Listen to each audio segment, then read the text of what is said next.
Her granddaughter said, "She always overstays her welcome, loud enough for everyone at the table to hear." Margaret Cole, widow and grandmother of 5, didn't blink. Sophie, the granddaughter she'd once welcomed every summer, thought the insult would fade. By morning, the deed to the lake house and the keys would be in Margaret's possession alone. She'd been both grandmother and host. Now she was the guardian of her own peace. And when Sophie came back for what she thought was hers, the locked door would speak for her. "I'm curious.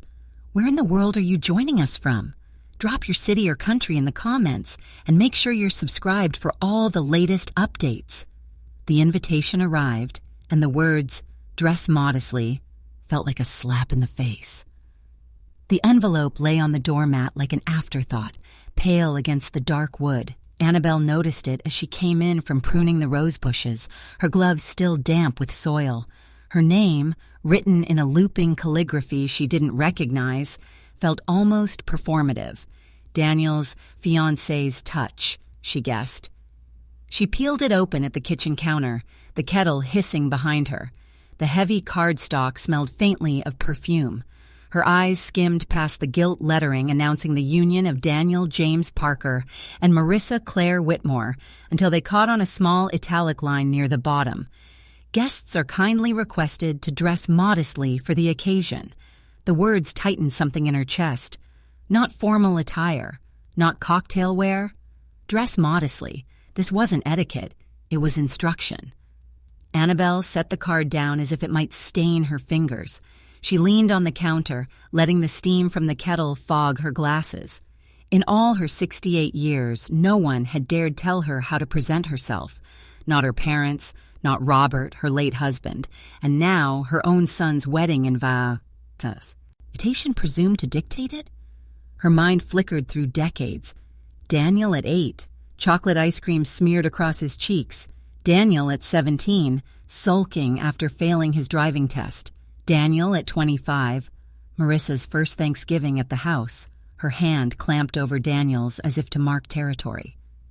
That was when the distance began. Invitations dwindled, conversations shortened, seating arrangements shifted until she was at the far end of the table, too far to hear the jokes.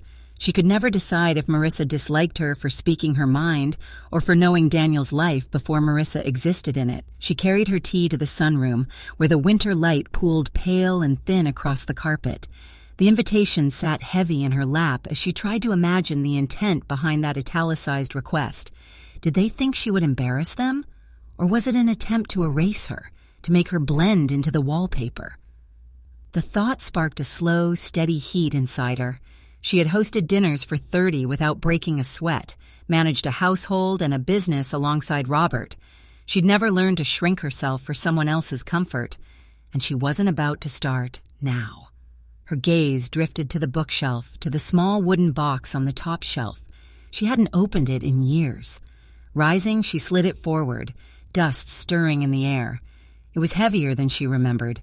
She carried it to her chair and undid the brass latch with a soft click. Inside were the papers that had once defined her and Robert's life together. On top lay the title deed to the house, Robert's bold, certain signature beside hers. Her fingertip traced the ink. The memory came rushing back, the two of them in the lawyer's office, hands clasped under the table while the papers slid across to sign. That house wasn't just real estate.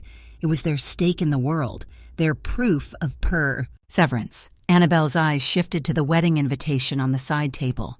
They wanted her modest, invisible. But Robert's signature in her hands told another story, one of presence, of worth. Her lips curved, not in amusement, but in decision. She would attend the wedding. She would not fade into the background, and she would bring with her a piece of Robert and the life they had built. Annabelle closed the box gently, her mind already shaping the moment. When she walked into that wedding, she wouldn't just carry herself. She'd carry the title deed and Robert's signature and the unspoken reminder of exactly who she was. I wasn't going to let them dictate who I was. My late husband's legacy would speak louder than any dress. Morning light slanted through the bedroom blinds, carving thin gold stripes across the cedar floor. Annabelle stood in front of the open closet, her arms crossed, eyes scanning the rows of neatly hung garments. There were dresses she hadn't worn in years, sleek navy silk from a charity gala, a cream suit from Robert's retirement dinner, a crimson sheath that always made her feel like she was walking into a room 10 feet tall. She pulled out the cream suit first, holding it against her frame in the mirror. Respectable. Safe. Exactly what Marissa might expect. It lasted in her hands all of 10 seconds before she slid it back into place. She tried the navy gown next, smoothing its satin against her hip. It was elegant but whispered apology instead of authority. Back it went. Her gaze snagged on the crimson. The color was unapologetic, a low, steady pulse in the sea of neutrals. She ran her palm over the fabric, remembering Robert's eyes lighting up the first time she wore it. "That's my Annie," he'd said that night, his hand warm at the small of her back. She could almost feel that touch now, urging her forward. On the dresser sat the wooden box from the day before, still unopened since she'd placed it there last night. She set the crimson dress aside and crossed to it, lifting the lid once more. The title deed and Robert's signet lay inside, as certain and uncompromising as they had decades ago. She remembered the lawyer's office vividly, Robert's hand finding hers under the table, his thumb tracing a slow arc across her skin as the papers slid forward. They'd walked out into the cold January air that day knowing they'd secured more than a house. They'd secured proof of what two people could build from nothing. Annabelle folded the deed with care and slid it into the inner pocket of her handbag. She tucked Robert's signature, a clipped page from an old letter, into a slim leather card case. Not just keepsakes, not just sentiment. These were her armor. She turned back to the closet, pulled the crimson dress free, and laid it across the bed. A pearl necklace followed, then her black leather heels, polished to a quiet gleam. She didn't need excess sparkle. She needed presence. Every choice was deliberate, down to the deep plum polish she unscrewed and began brushing onto her nails.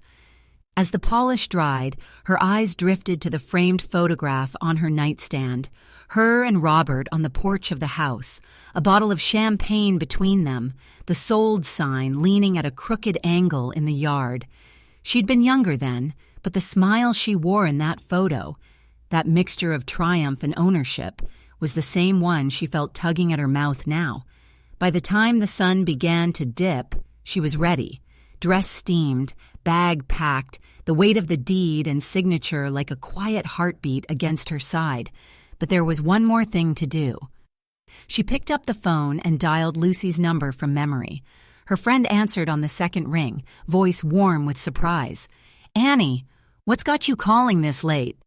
Annabelle told her everything. The invitation, the italicized dress modestly, the box on the shelf, the plan forming in her mind. Lucy listened without interruption, but Annabelle could hear the small, sharp intakes of breath on the other end. When she finished, Lucy let out a low whistle. "You've got some fire in you," she said. "But Annie, you know they're not going to take this lightly. You walk in there like that, you're not just making a statement, you're starting a war." Annabelle smiled faintly into the receiver. "Then it's about time someone did." Lucy's voice dropped to a murmur, the kind she used when delivering hard truths. "Be careful. This could be a lot more complicated than you think." The day had arrived, and I felt a mixture of excitement and defiance in the air. The drive to the Whitmore estate curved through manicured gardens that looked like they'd been painted into place. Perfect hedges, rose beds in measured bloom, fountains flanked by marble cherubs. Even the gravel paths seemed arranged to crunch at the same polite volume beneath expensive shoes. The cab stopped before tall wrought iron gates. They opened with silent precision, admitting her into a world that had been staged down to the last blade of grass.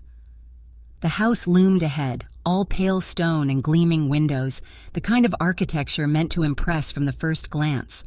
As Annabelle stepped out, the late winter breeze tugged at the hem of her crimson dress. She let it. Movement was part of her entrance. The bag at her side carried the weight of the title deed and Robert's signature, pressing like a heartbeat against the leather.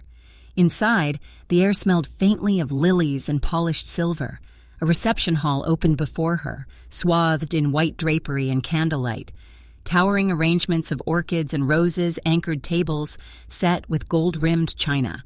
A string quartet played in the corner, every note clipped and careful. Daniel spotted her first. He broke from a group of groomsmen, crossing the room with that half-measured stride of someone who wasn't sure whether to hug or shake hands. He settled on the briefest, of embrace palmless, perfunctory. "You made it," he said, voice neutral, eyes already scanning past her. "I said I would," she answered, steady. Marissa appeared moments later, her ivory gown catching the chandelier light in slow ripples. Her smile was wide but hollow, landing somewhere near Annabelle's cheek before slipping away. "So glad you could join us," she said, the words smooth but empty. "Wouldn't miss it," Annabelle replied, and meant it, though not the way Marissa thought. They drifted away without ceremony, swallowed by their bridal party. Annabelle stood still for a beat, letting the room show itself to her. Every candle was in its exact place, every chair draped in satin, every glass filled to the same perfect line. A grand statement, yet somehow she wasn't part of it. Not in the design, not in the story. Her place card led her halfway down the aisle, between distant cousins and near strangers. From here she could see the altar clearly, but not the unspoken glances between bride and groom. She was present, yet placed apart, a polite exile.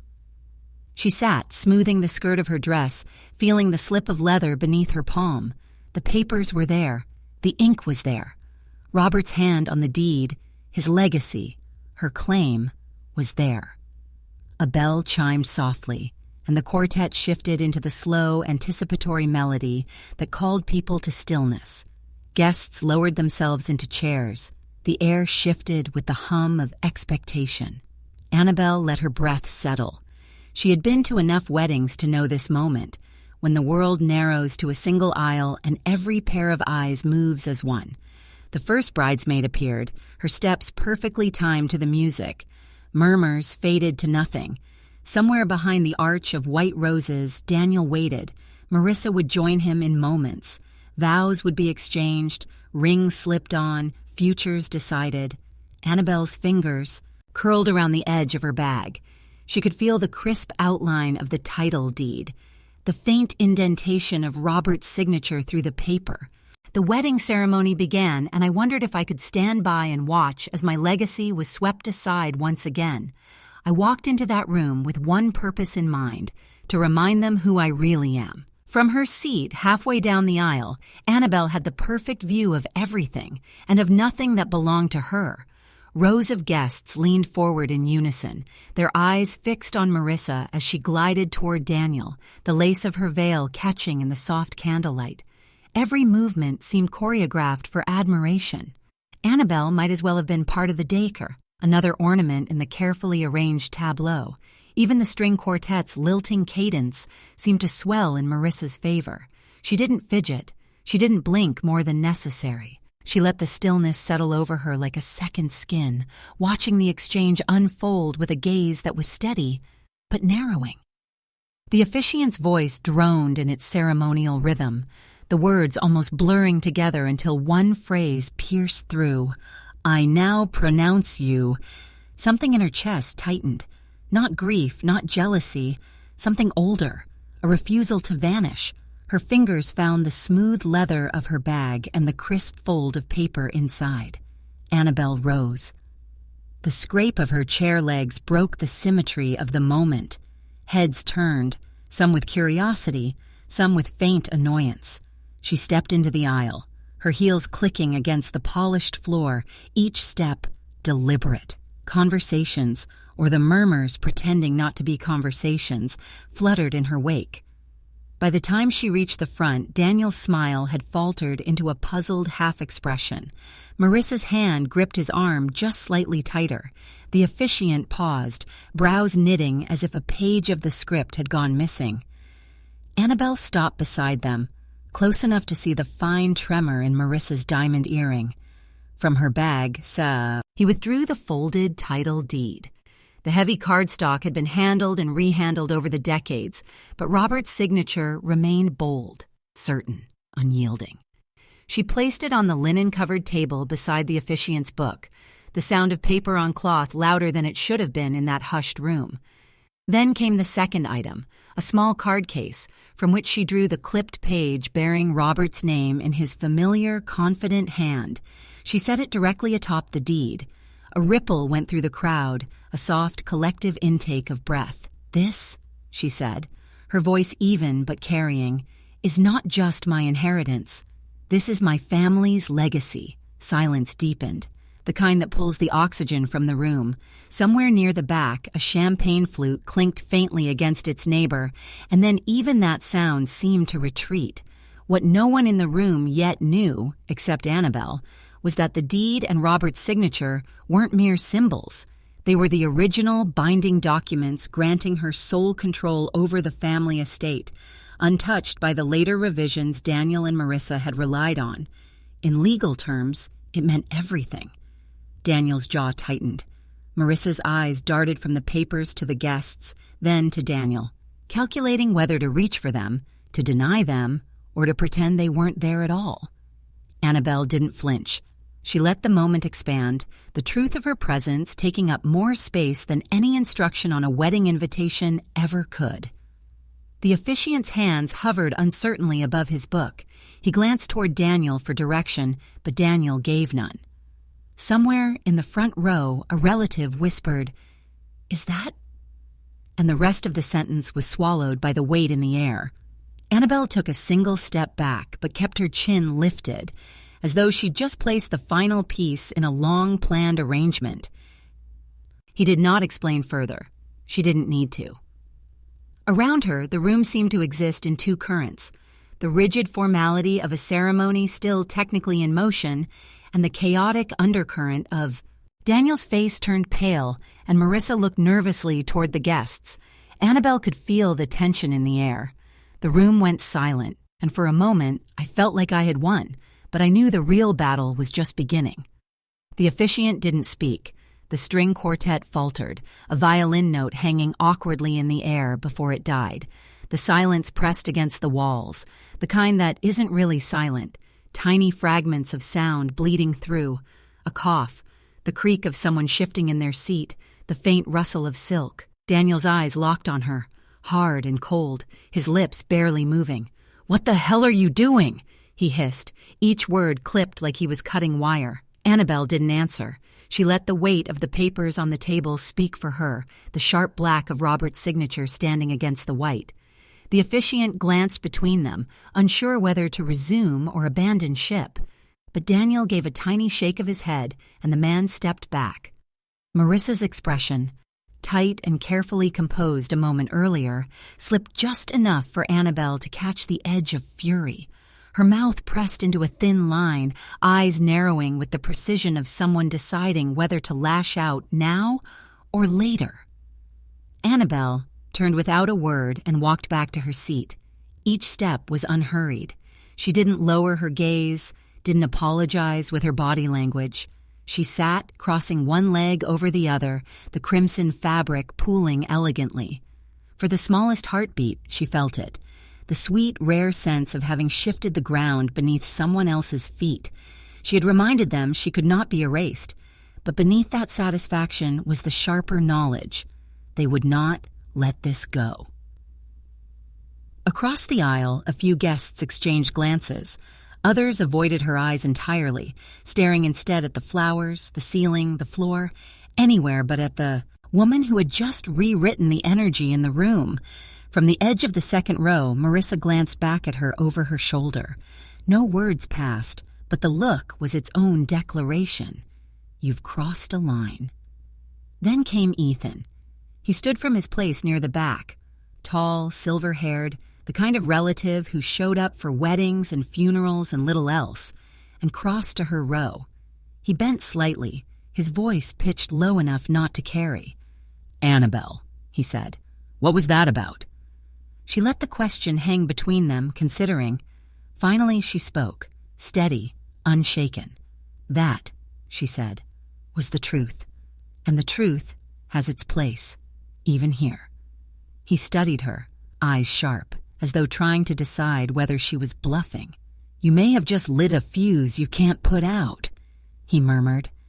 Annabelle tilted her chin toward the front. "Then let it burn." The rest of the